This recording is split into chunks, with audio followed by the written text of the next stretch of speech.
Right now, if you work full-time on the minimum wage in New Zealand, you take home somewhere around $790 a week after tax.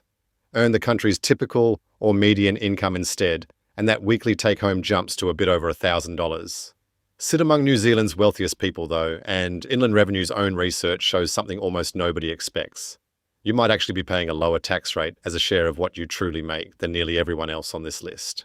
Over the next few minutes, I'm walking you through what income actually looks like at every level in New Zealand right now, in 2026, what you keep after tax, what that buys you in rent or a mortgage, and why a salary that used to feel like making it just doesn't stretch the way it once did.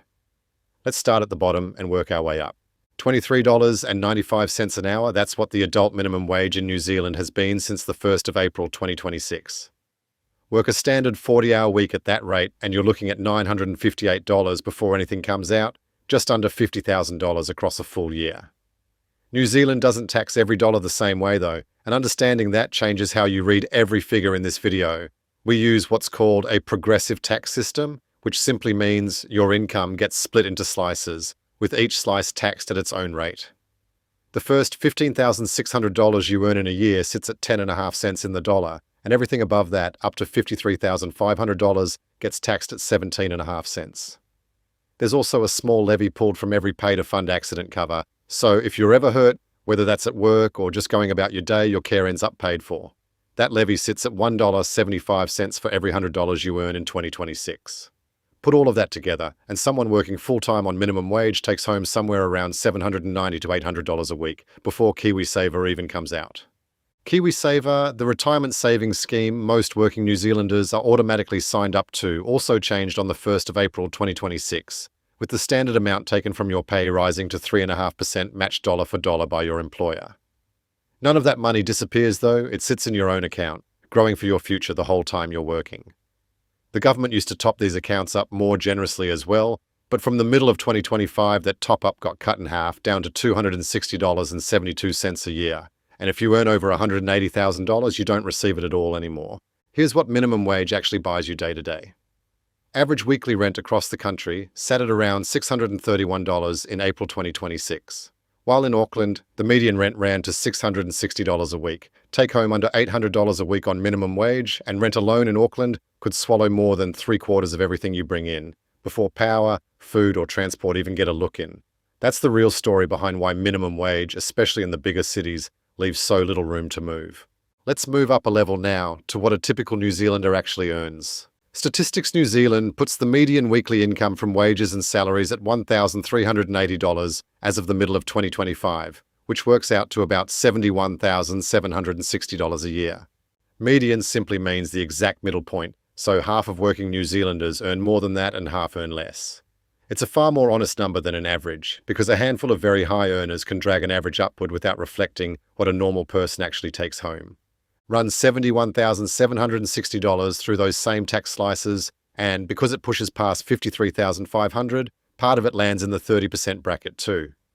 Add it all up and someone on the median income pays a bit under $14,000 in tax across the year. Here's the part worth remembering though. Even though your top slice gets taxed at 30%, your overall or effective tax rate, meaning what you actually pay across your whole income once everything's averaged out, only comes to around 19%. That gap is the difference between your marginal rate, the rate charged on your very next dollar earned, and your effective rate, the rate you pay on average across everything you earn. Moving into a higher bracket never means your entire income suddenly gets taxed at that higher rate, only the slice that falls inside it does. Once tax and the accident levy come out, someone earning the median income takes home around $1,090 a week. Weigh that against a $631 average rent nationally, or $660 in Auckland, and rent now eats up more like 55 to 60% of take-home pay if you're renting alone, tighter than it should be, but a noticeable step up from where minimum wage leaves you. Buying instead of renting tells its own story. By May 2026, the national median house price had reached $775,000, and in Auckland it sat just over $1 million. Set that against the $71,760 median income, and the national median house works out to close to 11 times what a typical person earns in a year, with Auckland stretching to nearly 14 times. That gap between what people earn and what a house costs explains a lot about why a wage that might have bought a home a generation ago now barely covers a deposit. Climbing further up the scale, say you're earning somewhere between $100,000 and $150,000, a strong income that often belongs to a senior specialist, a small business owner, or two incomes combined into one household. Past $78,100, everything above that line gets taxed at 33 cents in the dollar, and past $180,000, anything beyond that hits New Zealand's top rate of 39 cents in the dollar, again only on the slice above that line, never the whole amount. Someone earning $180,000 a year ends up paying a bit under $50,000 in tax, an effective rate of around 27%, nowhere near 39% overall, because most of that income still got taxed at the lower rates on the way up. A median house nationally starts to look genuinely achievable at this level, especially with two incomes involved, though in Auckland at over $1 million, it usually still means a large deposit, a long mortgage, or searching outside the most expensive suburbs. Right at the very top, the picture gets genuinely interesting, and honestly a bit uncomfortable. Inland Revenue studied this directly, getting permission to look closely at the full finances of 311 of New Zealand's wealthiest families, examining not just salary, but their whole economic picture, including capital gains, the profit made when an asset like a business or investment grows in value, income that normally doesn't get taxed the same way wages do. On average, this group paid an effective tax rate of just 8.9%, according to what Inland Revenue found. Compare that with someone on an $80,000 salary paying an effective rate of around 22%, closer to 28 or 29% once you count the tax added to everything at the checkout. David Parker, the revenue minister at the time, put it plainly, calling this hard data showing the wealthiest New Zealanders pay tax at much less than half the rate of other Kiwis. Nobody's breaking any rules here. The issue is that a lot of wealth at the very top comes through investments and capital growth income. The tax system simply hasn't caught the way it catches an ordinary pay packet. The other end of life circles these numbers right back around, and that's retirement. From the 1st of April 2026, New Zealand's superannuation for a single person living alone works out to roughly $555 a week after tax, and every New Zealander who qualifies receives it regardless of what they earned during their working life, since it isn't means tested at all. Massey University's retirement expenditure guidelines tell a different story, though, putting the cost of a modest, no-frills lifestyle for a single person in Auckland, Wellington, or Christchurch at around $705 a week. That leaves a real gap of about $150 a week that superannuation alone doesn't cover, which is exactly why KiwiSaver and whatever else you build up along the way matters so much. The average KiwiSaver balance across all members currently sits at around $37,000, and even for people aged 61 to 65, right on the edge of retirement, that average only reaches about $69,000.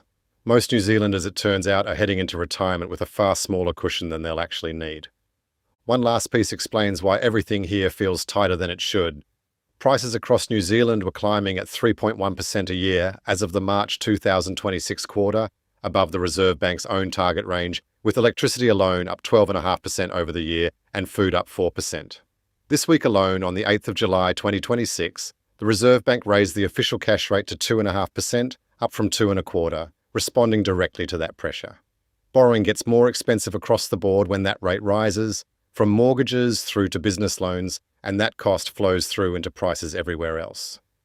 Unemployment, meanwhile, sat at 5.3% in the March 2026 quarter, and wages have kept rising, but so has almost everything sitting alongside them, which is exactly why an income that felt comfortable a few years back doesn't stretch the same way today. Pulling all of that together now, on minimum wage, you're taking home under $800 a week, and rent alone can swallow most of that in the bigger cities. On the median income, around $1,090 a week after tax, you've got noticeably more breathing room, though a house still costs roughly 11 times what you earn in a year. Higher up, past $180,000, you're paying New Zealand's top tax rate on part of your income, yet your real effective rate stays well under 40%. Right at the very top, the picture flips entirely. New Zealand's wealthiest families, by Inland Revenue's own numbers, end up paying a lower effective rate than almost everyone else on this list. Retirement adds one more layer to all of this, since New Zealand's superannuation only covers a real but incomplete slice of what people actually need, which is precisely why what you do with KiwiSaver and anything else you save or invest along the way ends up mattering so much. None of this is here to make you feel behind. It's here so you know exactly where you sit, what you actually keep after tax, and what that buys you in New Zealand right now, because you can't build a solid plan on numbers you don't actually understand. If this kind of honest, straight-up breakdown of New Zealand money is useful to you, hit subscribe, turn on notifications. I'll see you in the next one.